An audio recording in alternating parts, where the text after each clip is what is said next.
All right, welcome everybody. Michael Oskam here from ProAudioLessons.com and MixesByMichael.com. It's been a while since you guys have heard from me. Don't worry, I'm still alive. I'm still kicking. The YouTube channel's been, I don't want to say put on the back burner, but some could argue that. The real reason is I'm working on quite a few other things. But don't worry, all for you guys. I am building a self-proprietary site, a membership site called ProAudioLessons.com, which will be live in early 2020. It's a membership-based site. I'll have hundreds of hours of mixing tutorials, production tutorials, all taught by me. So you're stuck with me. And I think the starting range, it'll be about $29.99 a month. And that'll get you unlimited access to, like I said, hundreds of hours. But anyway, that's not what this video is about. Just kind of wanted to explain where I've been for a little while. As you can see, I'm at my home studio here. And there are just a couple things I wanted to discuss. But before we do that, I always feel guilty if I'm going to go on some sort of rant, but I don't provide you with any sort of like music, right? So it was funny. I was going through some old hard drives, and I came across this remix, or remake, I don't know, reboot, whatever you want to call it, of the song Cruel Summer, made famous by the band Bananarama, but really made famous by the movie The Karate Kid in 1984. Solid flick. If you haven't seen it, we can no longer be friends. Anyway, I love the song. Many people do. I decided to do my own version of it. So before we get into my little rant, and I promise you this video will be short, I wanted to give you a little taste of this remix. Now bear in mind, the mix is old. I did touch it up a little bit to try to get it to sound better, but I think you'll appreciate it for what it is. So without further ado, let's what the hell, let's take a listen, huh?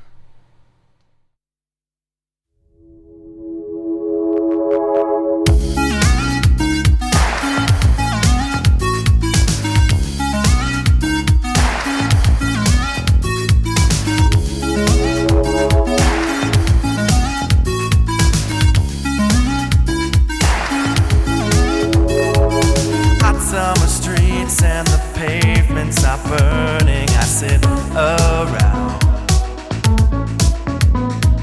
trying to smile, but the air is so heavy and dry. Strange voices are saying things I can't understand. It's too close for comfort, 'cause this heat's gotten out of hand. It's a cruel, cruel summer, leaving me here on my own. It's a cruel, cruel summer. You're not the only one. It's cruel.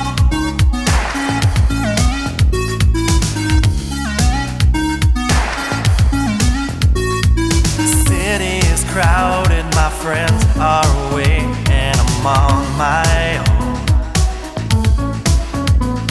It's too hot to handle, so I gotta get up and go. It's a cruel, cruel summer, leaving me here on my own. It's a cruel, cruel summer. You're not the only one. It's a cruel, cruel summer, leaving me here on my own. It's a cruel, cruel summer.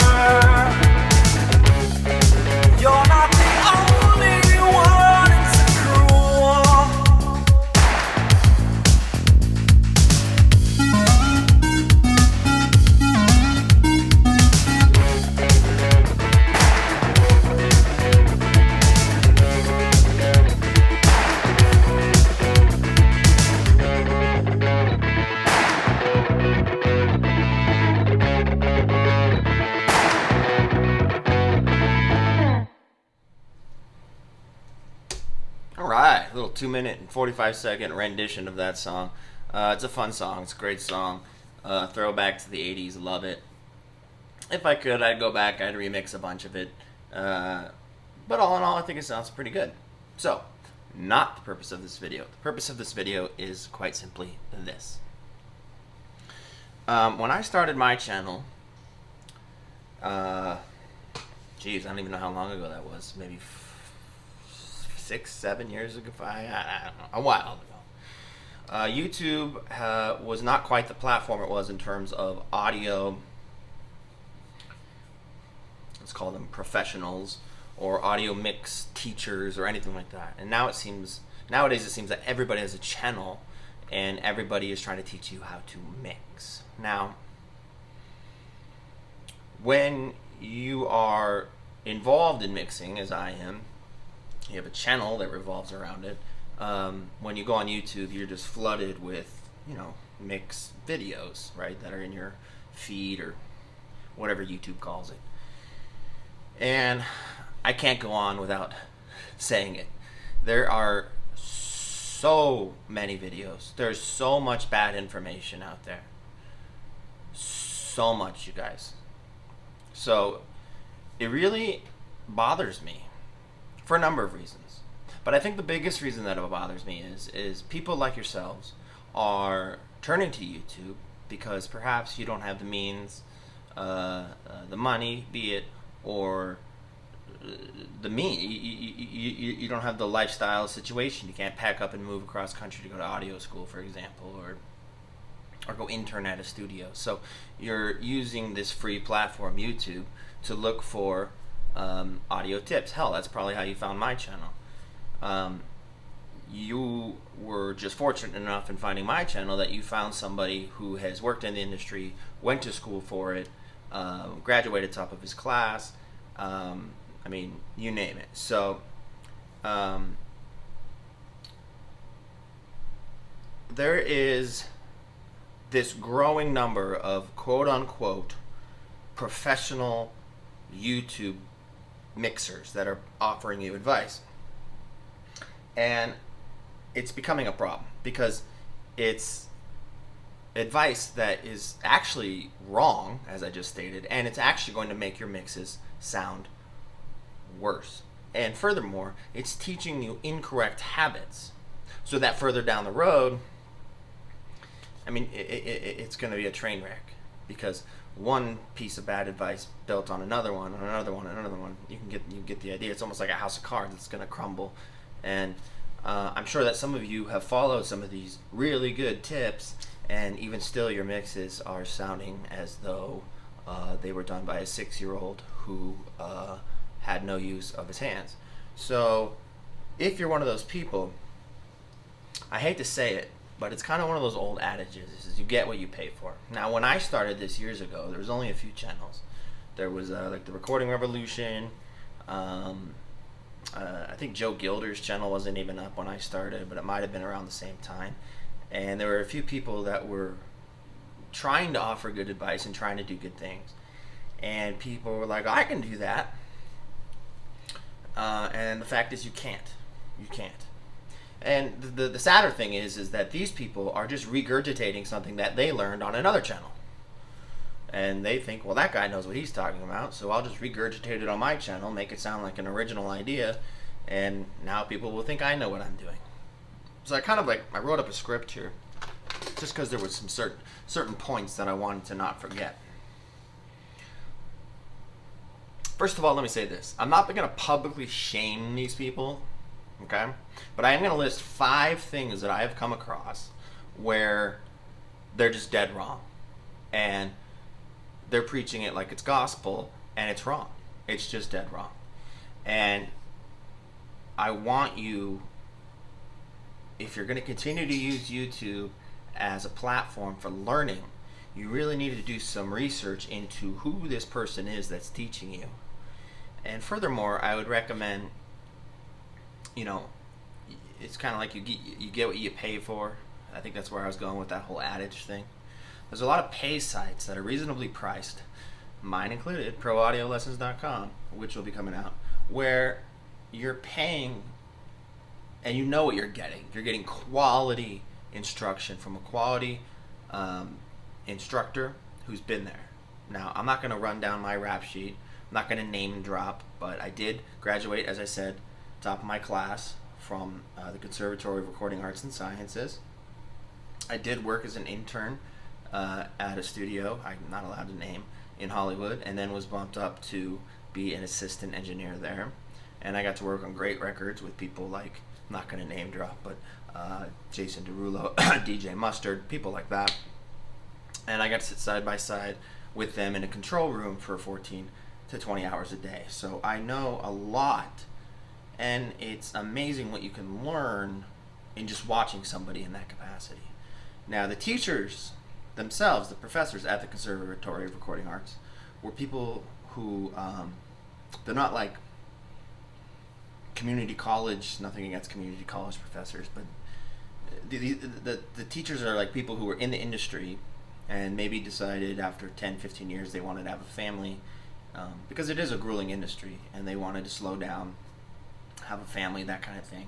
And so they decided to teach. But that doesn't mean that they didn't know what they were doing at a point, and it means they still know what they're doing. In fact, one of my favorite teachers there was one of the guys who helped mix most of Britney Spears' records when she was huge, and the guy was great. He did a lot out of the Kesha records. I'm name dropping, and not to give myself clout, but to just let you know that the people that I learned from worked in the industry, knew what they were doing, had top 40 tracks, won Grammys, were nominated for Grammys, etc. Once I left the school, I decided to pursue teaching myself, but alongside that, I also decided to produce bands. Now, in 2018, I was nominated for Producer of the Year on a record, a blues rock record that I had done. So, I think some of it stuck.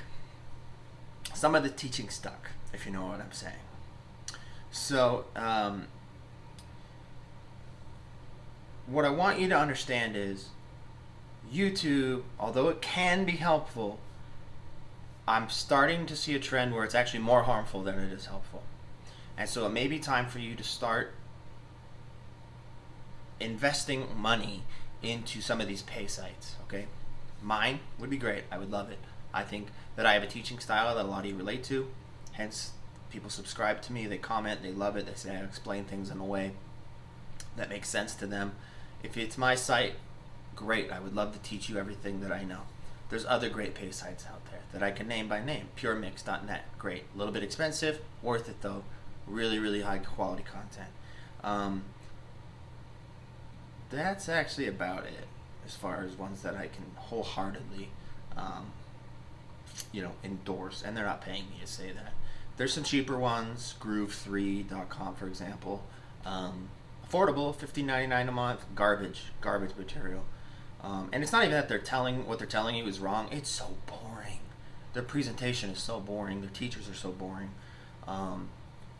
So spend your money wisely. Look, it's a lot less expensive and a lot more beneficial for you to spend, say, $30 a month on a subscription to a site that's going to help your mixes than some plugin that you think is going to be the answer to all of your mixing problems, right? Makes sense. So, as I said, I'm not going to name names or where I heard these terrible pieces of advice that people they're now mixing their records using these techniques.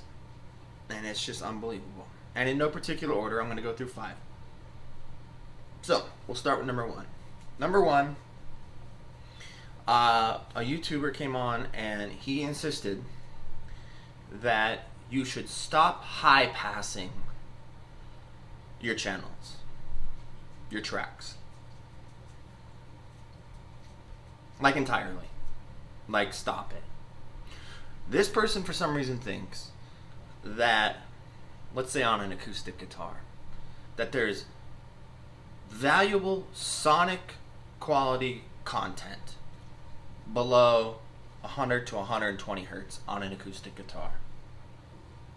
The rumble, the resonance, all the mud, all the things that we don't want to hear. He insists that should remain in. he says you should not high pass your snare. Well, let's think about that. A snare mic is going to have bleed. Predominantly, it's going to have kick bleed. Kick is in the lower register. So if we high pass a snare drum, even if it's just to 150 hertz, we're going to get rid of that rumble from the kick drum that's bleeding in. But Michael, you could throw a gate on there. True, you could. But guess what? Every time that snare hits, that gate's going to open and that rumble's still going to be there. So this person insisting that we stop high passing things, I think should be committed, quite honestly. They should read a book, or they should just maybe choose a new passion, a new field of work, because that's the most ridiculous thing I've ever heard. Number 2, gain staging. I've heard this. Gain staging is not important in the digital domain. And this kind of leads into number 3. And people have said, you want to record, when it comes to recording now, you want to record your level as close to 0 dB as possible without clipping.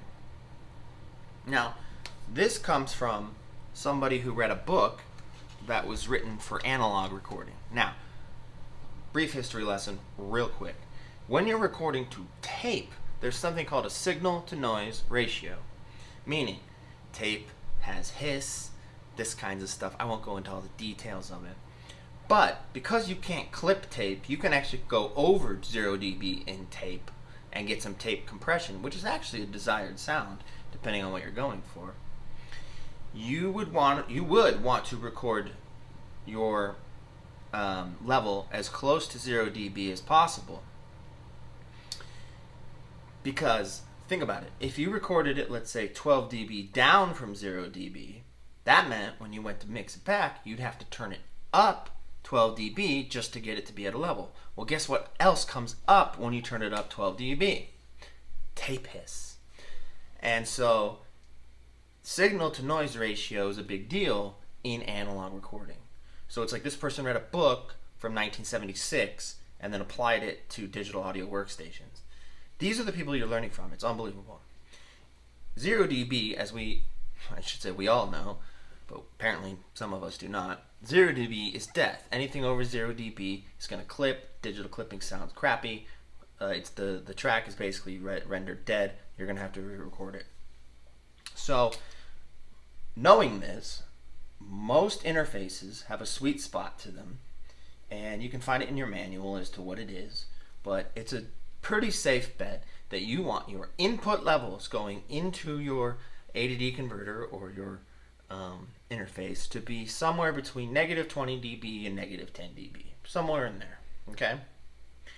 And the reason is because, yes, although that's relatively quiet, if you need to turn it up, there's really no noise. There's quantization noise, won't get into that, but it's not really that audible and it's not really that big of a deal. So, the moron who suggested that gain staging is not important and that you should record your tracks as close to 0 dB as possible, just without clipping, should have their head examined and then again find a new hobby. So that covers 2 and 3. We got 2 more. 4. And this one, I think this one is just from a lack of understanding of how recording works, mixing works, audio works. So I'm going to give him a brief lesson, and yourselves. They insist that they record their vocals in stereo. Let me explain something to you. And this was a common misconception when I first started out, like almost 20 years ago. Stereo recording is for 2 sound sources. So if we're talking about vocals and you're recording vocals in stereo, that would mean you have 2 microphones. Okay? Comprende? If you have, let's say you have a digital keyboard, like those Nord ones that you see on stage, those are great. They have some great sounds. They have stereo outputs. So you could run 2 1/4 inches out into 2 inputs into your interface and record that in stereo. And the reason that you want to do that is because when you do that, because it's a keyboard, you're actually going to get a stereo feel. When you're playing the more bass notes, you know, with the left hand, it's going to be on the left side. When you're playing the higher notes up here with the right hand, it's going to be on the right side. It gives it kind of more of a stereo spread of the keyboard. Recording vocals in stereo with one microphone is absolutely pointless. Okay? And I'll tell you why. And this could lead to a whole nother discussion. What it's going to do is it's going to, essentially, you're going to have two faders playing back the exact same recording, and because there's no phase difference in them, because they were recorded with the same microphone, you could pan them hard left, hard right, it will still sound straight up the middle, because we are getting equal volume from the left and right channel, and there's no phase difference. Does that make a little bit of sense to you? If you were to record with two mics, for example, there would be a phase difference. There'd be a slight phase difference because, for example, one microphone might be a little further away than the other one. Plus, just the two characteristics, if you're using two different types of mics, would have different EQ curves or frequency responses. So therefore, if you pan them left and right, you would get more of a stereo feel. But most people don't do this. Barely anybody does this. If you're going to record vocals, which unless you're doing instrumentals, I'm assuming you're going to, record them in mono, please. And that guy, again, needs to take up fishing or something. Okay, last but not least, this one is one I struggled to understand for a really long time. This person insisted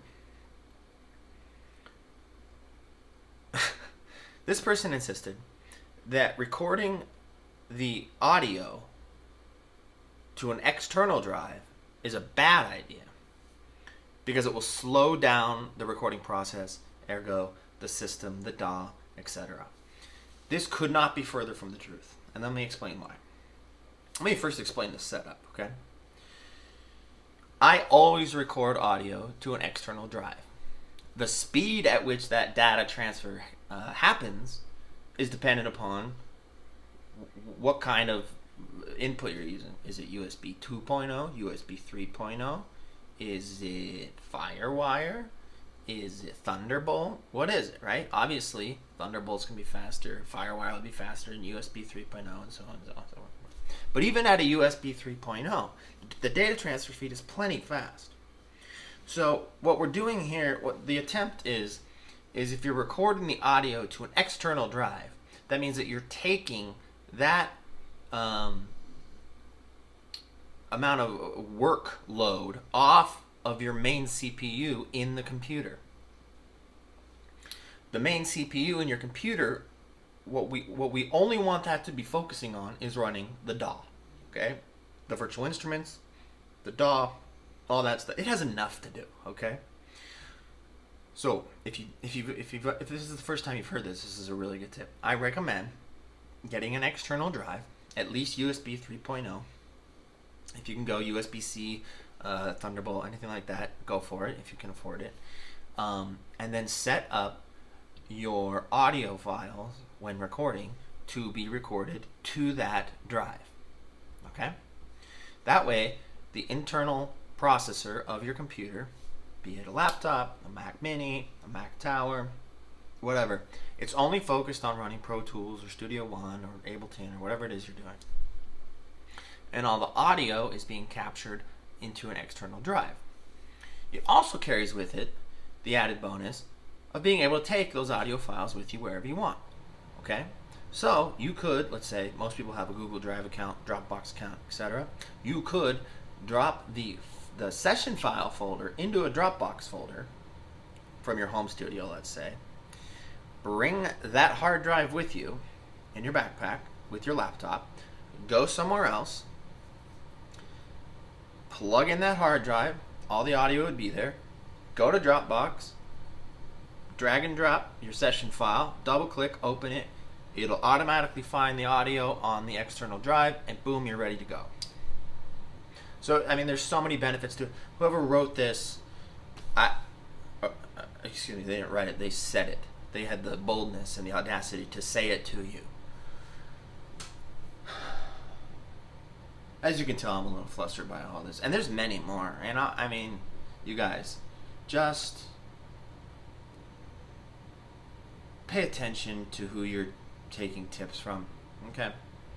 And I will always steer you in the right direction. I'm never gonna, if I don't know something, I will study the hell out of it until I understand it, and then I'll relay the right information to you. I'm not going to wing it, and I'm always the kind of engineer who's learning. I read, I do things every day to learn, and that's the kind of engineer that you should be. You should always be learning. And even the greats who've won Grammys and mixed multiple top 10 records and singles, they're always learning. So you should always, always, always be trying to get better at your craft and learn. And one way to get worse at your craft is to follow crappy people on YouTube. Hopefully, you do not find me as one of them. So, I am back. This YouTube channel is back. It is live.